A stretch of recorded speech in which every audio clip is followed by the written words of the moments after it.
Hello, and welcome back to another episode of the Global Weekly podcast, your home for in-depth strategic, geopolitical, and financial insights. My name is Ihsan Mutlu, the senior financial analyst here at Global Weekly, and today I'm lucky to be joined again by Toby Gill, the founder of our platform, to discuss how the underground narcotics trade plays a role in shaping the politics of nations across the globe. So Toby, I believe the first nation we wanted to discuss was Bashar al-Assad's regime in Syria. Could you please give our listeners an overview into how the narcotics trade is influencing politics on the ground? Yes, absolutely. I'd like to just quickly run through the drug trade in Syria so we can really understand how the trade works and its impact on the region's politics. So Captagon is a synthetic drug that has, in a sense, turned Syria into a narco state. It was first developed in the 1960s as phenethylene hydrochloride, which is an amphetamine that's highly addictive and very cheap to produce. The drug was originally marketed for use as a psychostimulant under the brand names of Captan, Fitin, and most famously, Captagon.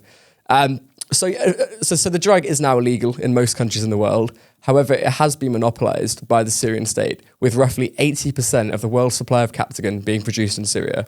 And it's bringing in billions to the Assad government as well. So I suppose the drug has been a financial lifeline to Syria. It's helped finance the country's war efforts over the past decade. And now Bashar al-Assad's brother is heading the military operation in charge of producing and distributing the drug.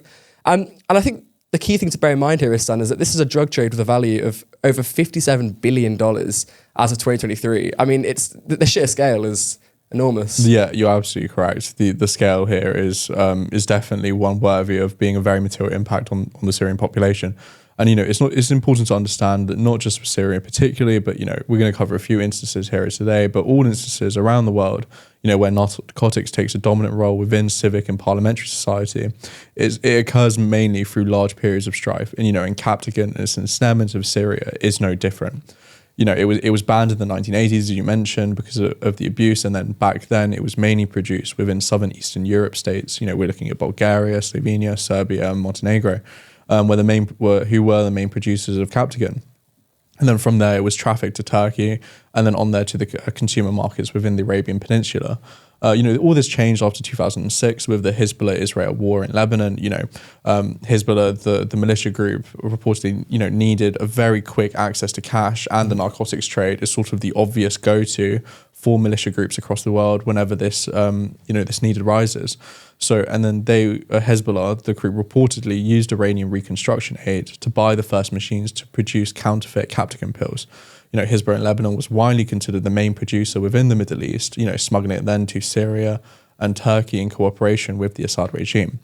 And the political unrest in Syria, which started in 2011, can really be seen for our listeners as the turning point within this narcotics trade. After the violence quickly then was met by violent crackdowns from the regime. More than 1,000 different armed groups have since been involved within the war. Mm-hmm. It's not then surprising that Captagon and narcotics such like it are then being used by combatants on the ground to funnel and to fuel their ongoing campaigns against the regime, but then also used by combatants themselves as stimulants. Captagon itself is used within Saudi Arabia by students as a study drug, or it's used by workers across the Middle East to do multiple shifts in a row. And it's also an appetite suppressant. So for this role, it's sort of double use in the sense of not only to gain a lot of money for the militias, but then also to keep their fighters going and to increase the violence and increase the chaos within these conflicts is absolutely compounded. I think you're right to focus on just the sheer chaos of Syria's civil war. Because for listeners who aren't aware, it's been going on for over 13 years now. So it started with the Arab Spring, as you mentioned. But if we bear in mind the fact that this civil war has caused untold horror, it's destroyed lives, it's destroyed jobs, it's destroyed the country's infrastructure and industries, and it's extremely costly. The UN reported that over 6.6 million refugees have fled from the conflict. There's over 13 million displaced people, and there's millions more requiring humanitarian aid and assistance in Syria. So it's just it's a humanitarian crisis, and it's been over a decade, and it makes sense why Captagon production has flourished and why it's been jumped on by the Assad regime. It's a multi-billion-dollar industry that benefits the regime. It benefits the allies. It elevates Syria into Syria has developed into a narco state, but it's elevated them diplomatically speaking. They've been involved with Lebanon's hashish industry in the past, and now they're involved with Captagon. it's unfortunate, but for Assad's regime, who are grappling with sanctions and international isolation, Captagon is more than a drug. It's an economic lifeline. That's absolutely correct. And I mean, as you say, that economic lifeline there, it's needed because, the past 13 years of war has taken on tolls of roughly damages of $226 billion. And, for a trade that, as we said, is, tens of billions, even that will take, years to rebuild.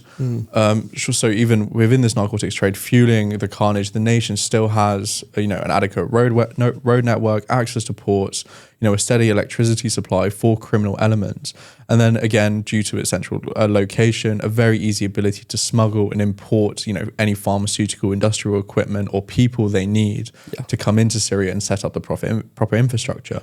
So it's sort of as no surprise then, that Syria has become the centralized hub to export this narcotics trade all over the region. We're looking into porous borders with Iraq, Turkey and Lebanon, who have all been on the front lines of sort of dealing with the brunt of the societal issues that they've had to deal with through this narcotics. I think that's correct. And notably as well, the trade is linked to high-ranking officials in the regime. So we very briefly touched on earlier the fact that the 4th Division of the Syrian army, led by Bashar al-Assad, the president's brother, is directly involved and in charge of the production and distribution of Captagon. So I want to touch on something you said there, by the way. The smuggling routes across Jordan. If we want to get a sense of the scale of this operation, all you need to do is look at the images of the Jordanian border force seizing tens of thousands of pills every week, and it's becoming a more regular occurrence. It's the sheer scale is shocking, but it's not a new thing either.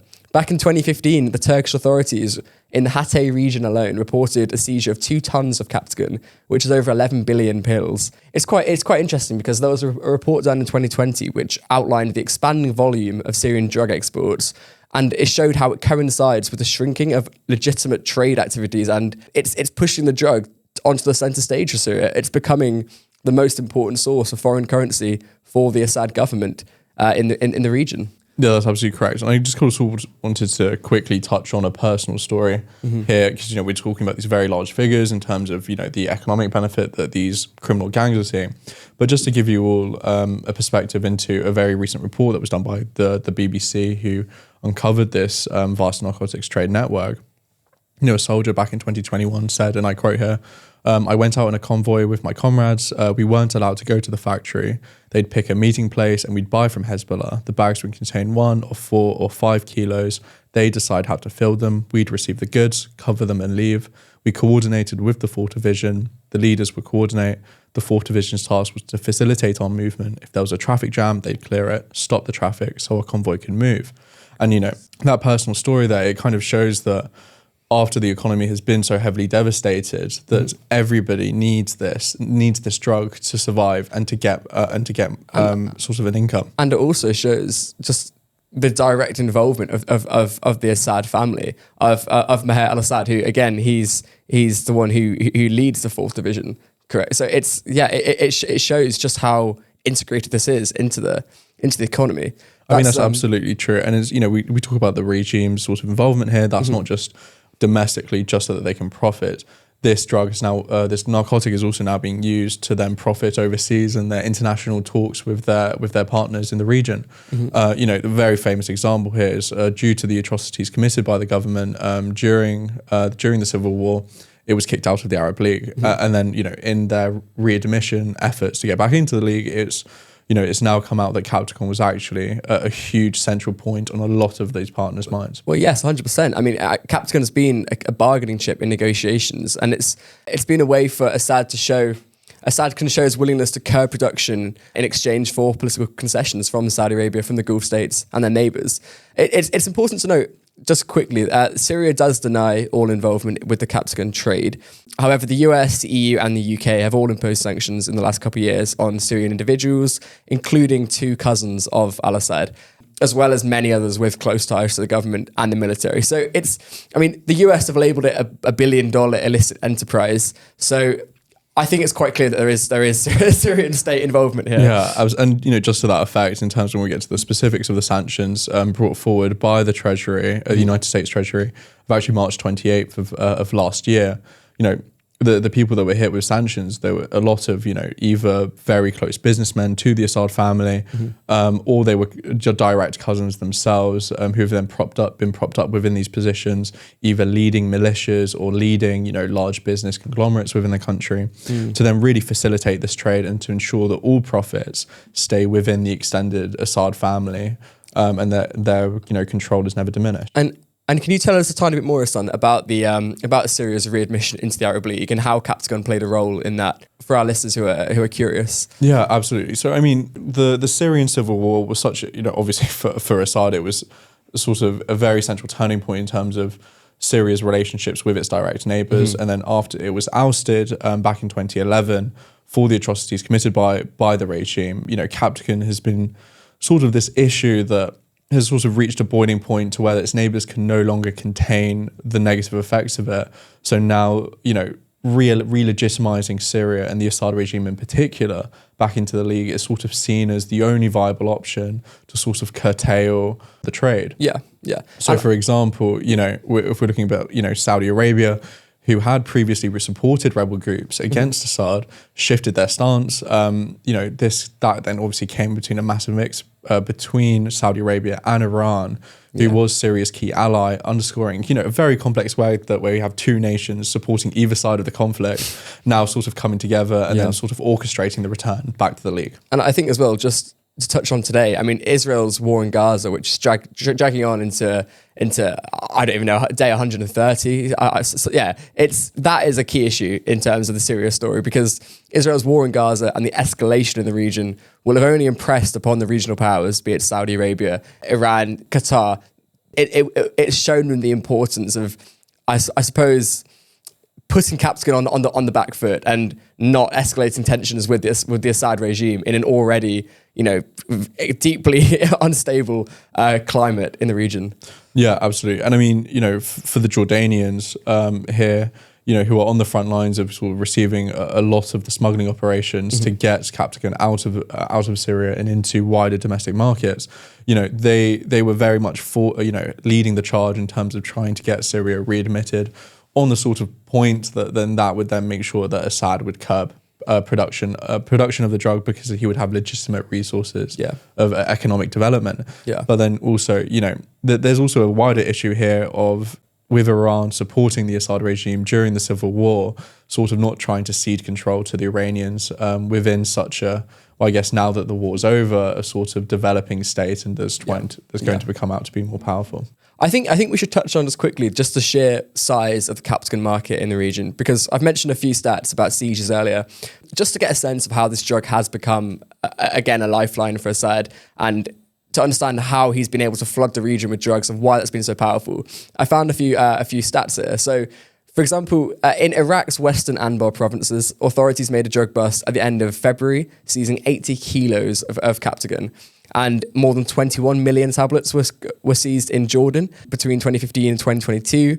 In the first 2 months of 2022 alone, the Jordanian security forces reported the seizure of over 16 million. So it shows just how this is an exponential growth story here in terms of the Captagon market. But a really interesting point is actually the Captagon labs were found in the cities of Aleppo and Homs in insurgent-controlled areas in Syria. And observers actually believe now that ISIS were taxing the movement of Captagon through its territory. So while they weren't directly involved or engaged in the production or trafficking, they were engaged in the network and in the facilitation of the drug trade. I think that just really just goes to show how widespread this problem has now become for the Middle East, where any sort of government body or any sort of representative of either side, whether they're fighting against the so-called Islamic State or not, everyone gets involved within this drug because there's just so much money to be made. Yeah. And it's due to its localized production and the incredibly low cost, and then obviously the criminal elements keeping those costs all the more lower. It's become such a pervasive issue that when we look at how communities have been ravaged across, the US with the opioid crisis is there, the personal stories and, the communities that are struggling to recover from it. This issue is now going to one that spans now for generations due to just how vastly available it has become. Yeah. I think just to touch a little bit on Assad's influence in the region. So it's well known that Bashar al-Assad is extremely close to Khalifa Haftar, who is a Libyan renegade general. And there's a lot of chats about the al-Assad regime using eastern Libya as a base for Captagon production. So we're seeing a growing number of Captagon captures in countries across the Koot Belt. So yeah, I mean, there's Captagon being seized in countries spanning across Africa from Guinea to Sudan. It's spreading across the continent. It's, again, a growing market. And it's worth mentioning as well that this isn't just limited to the Middle East and Africa. This is a narcotic which is coming from Syria to Europe, where it's being repackaged and then directed back to the Gulf, where it's being sold in Saudi Arabia for upwards of $14 a pill. Where, just for context, Captagon pills, it costs a few cents to make, and they're normally sold for about $1 to $2 within Syria and Jordan. So it's a huge market, and it is coming into Europe. So apparently the seizures in Europe have dropped off in recent years, but Europe is still an integral part of the network of again repackaging the drugs, legitimizing them in a certain way, making it easier to smuggle them across international borders. Exactly. And I think you brought up a very interesting point there about how the coup belt and all these countries that are undergoing coups, and we mentioned this right at the start before we got into the Captagon issue. This sort of the influence of narcotics for criminal elements, particularly militias, they all come out in terms of periods of incredible conflict and strife. And I think that's actually a great segue into the next nation that we wanted to talk about here today, which is Myanmar. Yes. The nation undergoing a coup there in 2021 themselves by the military junta. Yeah. To oust the democratically elected president at the time. And it's sort of, but where Myanmar differs is we're now moving from industrial, commercially produced Captagon to more traditional poppy fields and methamphetamine production and heroin there. Yep. So Toby, could you give our listeners a quick introduction into what we're going to talk about? Yeah, of course. So in Myanmar, it's a really fascinating story, and I suppose the first thing to focus on is the Golden Triangle border region, which is between Myanmar, Laos and Thailand. And for quite a while now, quite a few years, it's been a hotbed of illegal drug production, particularly of methamphetamine, but also opium, poppy. So we are talking about an opiate economy here worth over $2.4 billion in 2022. It's an enormous operation. In 2021, 790 tons of opium was produced in Myanmar. And it's thanks to the military junta who took power in a coup, and they've seized on the illicit industry as a source of revenue for them. And the trade it's plagued Myanmar. The production has exploded. I think Ihsan, it's worth just running through a tiny bit about the history of Myanmar because it's just fascinating and it's tragic. It's receiving nowhere near enough coverage in the West. And yeah, I'll quickly run through. So in February 2021, the democratically elected leader Aung San Suu Kyi was deposed by Myanmar's military. She had won the 2020 election in a landslide, but the generals were backing the opposition and essentially declared the whole election fraudulent and used that as justification to launch a coup. You might have seen the video, Ihsan, actually, of the lady filming a TikTok, and behind her there's all the trucks going through. So it was quite a surreal moment to watch on a phone for the first time.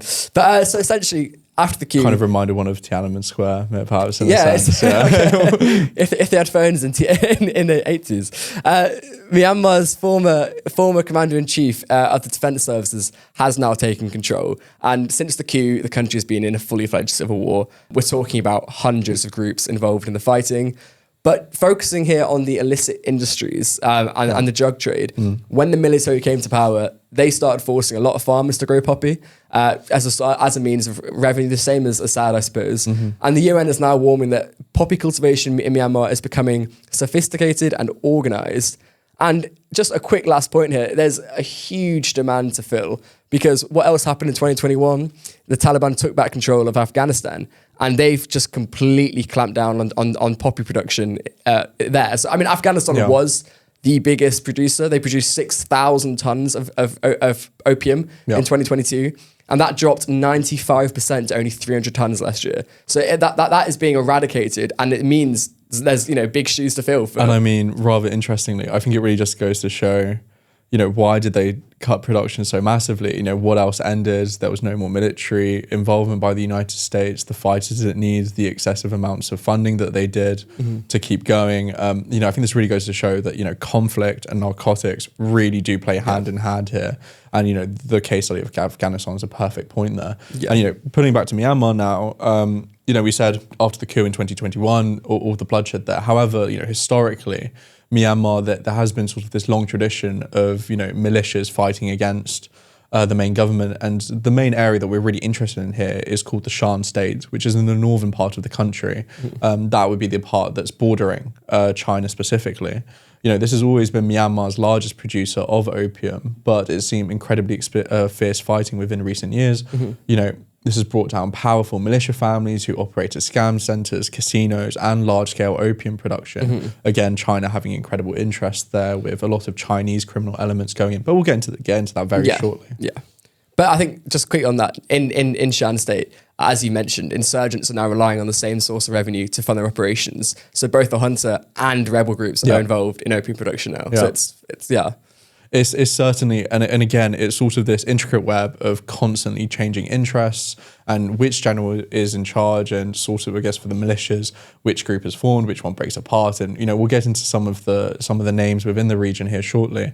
But, it's sort of, we have farmers across the country, as you say, who are expected to continue to grow opium and poppy fields.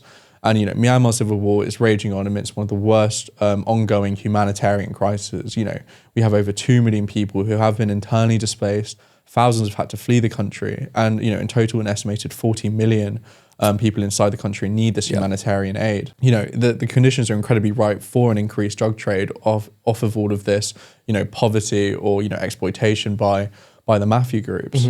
I think just quickly on that, you mentioned farmers being compelled to grow it. And there's also quite a tragic element to the drug trade here where farmers who aren't, there's farmers who are growing opium, not because they're being forced by the junta or by rebel groups, but because it's their only means of income. When the economy is, in so many parts of Myanmar, the economy is just in shatters. People have to rely on any means they can. But just quickly on the economy of Myanmar, I believe it's expecting to have 1% growth this year, and the actual economy is expected to be 10% smaller in 2024 than it was 5 years earlier in 2019. Yeah, and I just want to touch as well on Chin State. So we've just mentioned Shan State up north, but Chin State is a key place for poppy cultivation as well. Poppy cultivation increased 40% on the previous year in 2023. And again, it's not receiving any attention from the West. In terms of the production increases of poppy, in terms of the humanitarian crises, it's an issue that could boil over. Yeah, you're absolutely correct. And, we're already seeing, large campaigns now being pushed by these militia groups fighting against the junta in the northern Shan State. So, in October 27th of last year, the Arakan Army, the Myanmar National Democratic Alliance Army, and the Tang National Liberation Army, branding themselves as the Free Brotherhood Alliance, launched a very surprisingly successful coordinated offensive, which was definitely a surprise to most analysts. These forces gained significant territory against the military, who have they been battling since the coup of 2021, gaining 3 towns on the border with China. And, and recently the Brotherhood Alliance has been cracking down on this network of scam operations that have sprung up here. And I think it's actually, this brings out quite a rather interesting dynamic with Myanmar's relations with China. In particular, a lot of these scam centers and a lot of these, illicit operations, they have been protected by either the militia groups there or the junta themselves for the fees and the bribes that they can provide them. However, it was a very interesting, battle cry that came out within this new Free Brotherhood Alliance that kind of had a very interesting angle of Chinese involvement, which was wipe out the scammers, rescue our compatriots. They declared in a message. Now, we don't have any evidence of direct Chinese involvement that comes. We don't have any outright, apologies to say, involvement with Chinese corporation. However, Myanmar's junta chief in November of 2023 did claim that the ethnic minority armed groups were getting outside assistance. Again, according to a report by the Agence France Presse, he said the rebels had been using drones with advanced technology to attack junta positions and were aided by foreign drone experts, although he didn't specify which country they came from. And, this application now of drone technology, we're looking at FPV drones in Ukraine, long-range drone strikes to attack Russian, refinery elements, and taking that, this sort of new age of drone warfare is leaving the Ukrainian battlefield and is now being sprung up and applied in the drug trade as well. And applied into the drug trade as well. And absolutely, when we try to analyze this sort of movement by the Chinese, by the CCP perhaps, to side with these the Free Brotherhood alliance, we can kind of see it from killing two birds with one stone. One, they strengthen their position in the region while removing the destabilizing threats that these scam compounds were presenting the CCP. But then also on top of that, they were also cultivating very strong military armed groups that were in support now of the Chinese states and their vision of how Myanmar should be run in the future. Yeah, and just on the scammers, just a bit more context as well.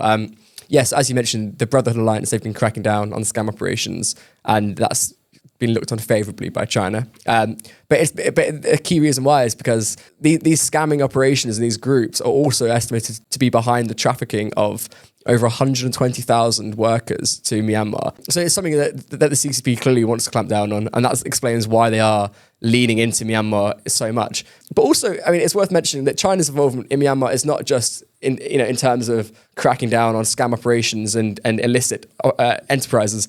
It is also that there's a lot of investment. So China have introduced hugely ambitious infrastructure projects through the Belt and Road Initiative. And these rebel groups, or the junta, who are in control of various regions, for China, it doesn't really matter. All they need is an intermediary they can get along with, so they can ensure the safe operations of the Belt and Road project and of their investments. So I mean, Ihsan, you're probably the person to speak to as our financial analyst. Tell us a little bit more about the economics behind the relationship. We mentioned here the Belt and Road Initiative and Myanmar not only being on the border with China, but then also, by its existence very close to India as well, and the seaports that the Chinese were hoping to sort of use to take any FDI and investment away from India. Myanmar has, then obviously does become quite an important strategic player within the Belt and Roads strategy. We have as we previously mentioned, the Capan State is that has a lot of continued aggression between the militia groups and the junta. But then it's also home to quite a vast array of rare earth materials that the Chinese companies are very much interested in. With the global expansion of the EV trade in electric vehicles and its growing demand as we kind of do our switch to net zero by 2050. In particular, terbium and dysprosium, these are elements that are used within the production of EVs. This creates a massive economic incentive, not just for the continued stability of northern Myanmar, but then also the ports that they're trying to construct within the region to then export out to international markets. In the first 6 months of 2023, the value of these rare earth materials exported from the northern regions of Myanmar reached nearly $773 million US. This is again according to Chinese customs data. In 2021, more than 811 million worth of rare earth materials were exported to China, dropping to 615 million in 2022 amid this stability and increased conflict. So as we can kind of see here, it's increasing back to its sort of pre-coup levels now. However, the coup and the instability isn't in China's best interest. So therefore, we can sort of analyze the alliances with the Free Brotherhood Alliance and all this greater involvement through that lens. And then also according to July 26th listing of the US and island-based Strategic Metal Invest, 1 kilogram of dysprosium was worth about $500 US, with 1 kilogram of terbium being valued at more than $2,000 US. So again, incredibly valuable materials for the production chain of Chinese EV dominance globally. Yeah, I think it's fascinating, just the sheer level of involvement from China in terms of their investments and the BRI. It's worth mentioning the pull factors for the junta and for rebel groups, I suppose, in terms of getting involved with with poppy cultivation and with the opium production. Because you mentioned, for example, $800 million, of rare earth minerals exported to China. Well, if we look at the opium trade, it's expected to be worth around about $2.5 billion, estimated to be worth around $2.5 billion, roughly 4% of Myanmar's GDP in 2022. So it's huge industry for the junta who have otherwise, they are facing sanctions, they're facing trade boycotts from the West. As we say, the incentives are certainly there, not just from, their internal ability to produce this. They have the labor, they have the manpower, they have the expertise of how to organize this production. But then as we kind of mentioned earlier, the demand in the international markets is also there with the withdrawal of Afghanistan. So, I mean, with Myanmar, as with Syria, we're kind of realizing how these sorts of regimes and militia groups, every time there's a period of strife here, they turn to a very quick profit driver of the narcotics trade. But then again, the consequences of that on their societies and then on their long-term ability to grow is so, the cost is so high that it's going to be a problem for Myanmar and also Syria for generations. I think for both of them, touching on both of them, it's, again, the key point to drill home is, yes, it is going to be a problem moving forwards. It's not a sustainable, form of economic growth. But also in Syria, in Myanmar, these are both industries, whether it be Captagon or opium, that are going to grow in these respective countries. We've mentioned Afghanistan's left a void in terms of opium production. Myanmar is stepping in to fill that clearly. And I think it's going to be fascinating for all of our listeners and for us to watch and see where this goes in the next regions, because we focus on two quite niche areas of the international drug trade, but just to show again the convergence of state politics and the drug trade, I suppose, in these regions. Yeah, absolutely. I mean, there's this very common question whenever people come across geopolitics is, how do these bad actors, how do they manage to keep on going for years and decades against economic sanctions, against united fronts from the international community? Well, today here we try to sort of give, one aspect of the answer there, which is the rising and burgeoning narcotic trade that state actors can employ to fulfill their coffers and then to try and get around these sanctions. So I think that's why this episode's been incredibly important, and I've absolutely loved recording it with you here today, Toby. Next week we do have our interview with the MP Bim Afalami, the Economic Secretary to the Treasury, and we'll be going more domestic focus in that one. But again, I think it's going to be a great episode for our listeners. Yeah. Any listeners who are keen to learn about the City of London in particular and the UK's competitiveness, it's definitely worth a listen next week. Yeah, I think that's all for us here at Global Weekly, and we're excited to see you guys next week. So thank you all so much. Yeah, thank you guys. Goodbye. Goodbye.